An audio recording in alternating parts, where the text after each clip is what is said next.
Hello and welcome, ladies and gentlemen, to Define Disaster. This is Battlefield 4, and in today's weapon review, we're going to be taking a closer look at the CBJ-MS PDW with the aim of finding out whether or not this PDW brings a little bit more flexibility and versatility to the PDW class in Battlefield 4.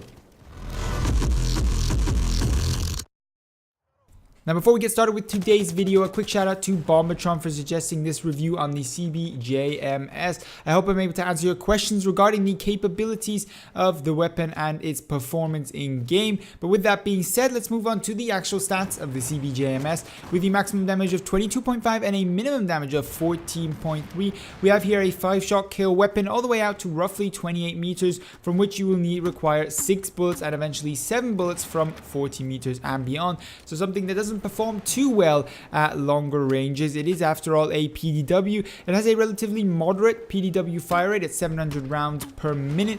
Comparing, of course, to a wider variety of weapons, however, this is kind of average. It's nothing very low. It's just amongst the PDW category where you would consider this a relatively slow firing PDW. It's got a large magazine size, an untypical magazine size at 50 plus 1, 51 bullets in total, allowing you to shoot at either lots of targets, multiple targets, without having to reload, or of course try to take out targets at longer range, which of course with this gun you will require a few more bullets than with something like an assault rifle.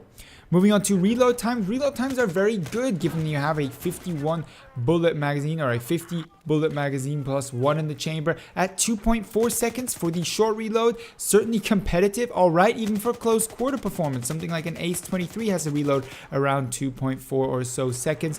That is the short reload. The longer reload is a bit heftier at 3.3 seconds, but once more, given the magazine size, it is definitely manageable.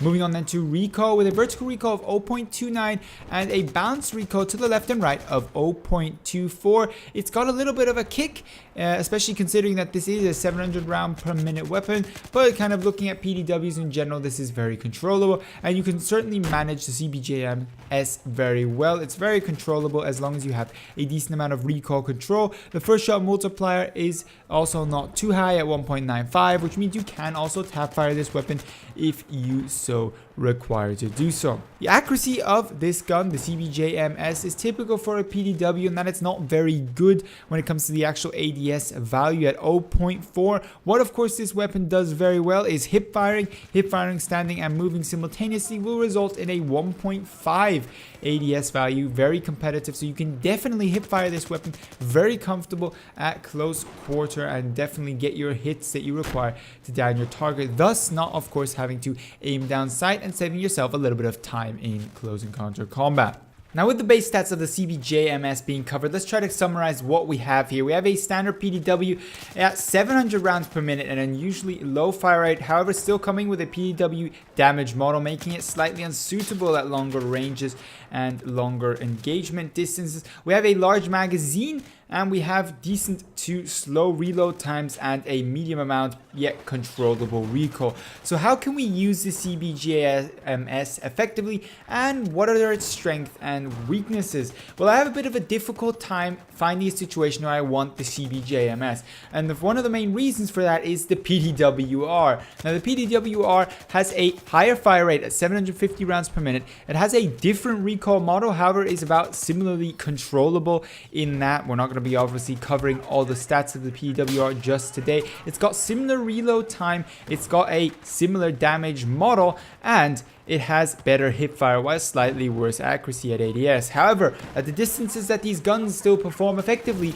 I would say it's better because it just has that higher fire rate than the CBJ-MS. Yes, the CBJ-MS has a bigger magazine. It has 51 instead of 31. However, nevertheless, 700 rounds per minute for a gun with this amount of recoil and a damage model unsuitable for medium to long range combat is going to leave you in a bit of a difficult situation from time to time. Now, this is not to say it's a bad gun.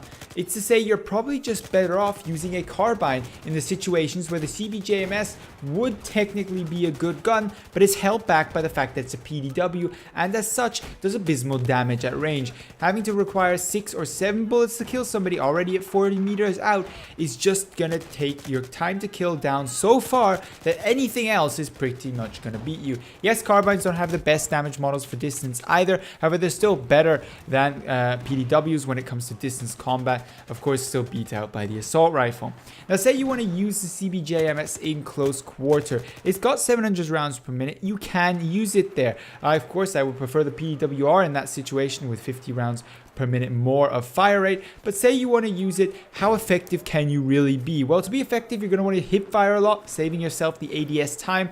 Because, of course, given it's a PDW, you've got the effectiveness of that hip fire. You can easily and comfortably and reliably hip fire in close quarter. But you may be wondering, well, what are you going to want to use to fit out this gun? Now, obviously, you're going to use a red dot sight of preference, your choice of red dot sight, whatever that may be.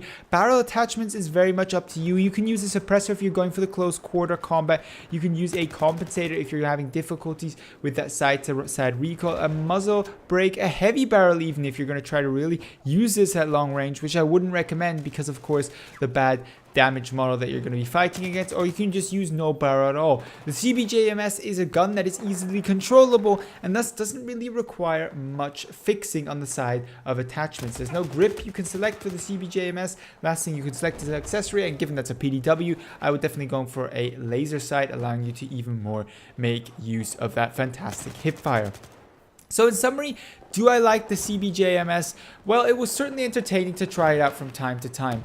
But frankly, there are a lot of guns out there as engineer or in general for all classes that would simply do the job better, have better damage model, better fire rates, or are just better at what they do. The CBJ-MS seems to be an attempt at a very flexible PDW, but it just doesn't have the damage model to back it up, to make this gun as flexible as many of the stats would make it seem. It's not an assault rifle that can dish out massive damage at all ranges, and as such is not very useful in its current role right now. But maybe I'm missing something. Let me know down below in the comments what you think about the CBJ-MS, what your experiences are with this gun. Am I missing out some key strength or weakness of it? Am I missing the magical touch to make the CBJ-MS the OP gun in Battlefield 4? Let me know down below in the comments, as well as, of course, your future video suggestions. But otherwise, I would like to thank you very much for watching, and I hope to see you in the next Battlefield 4 video.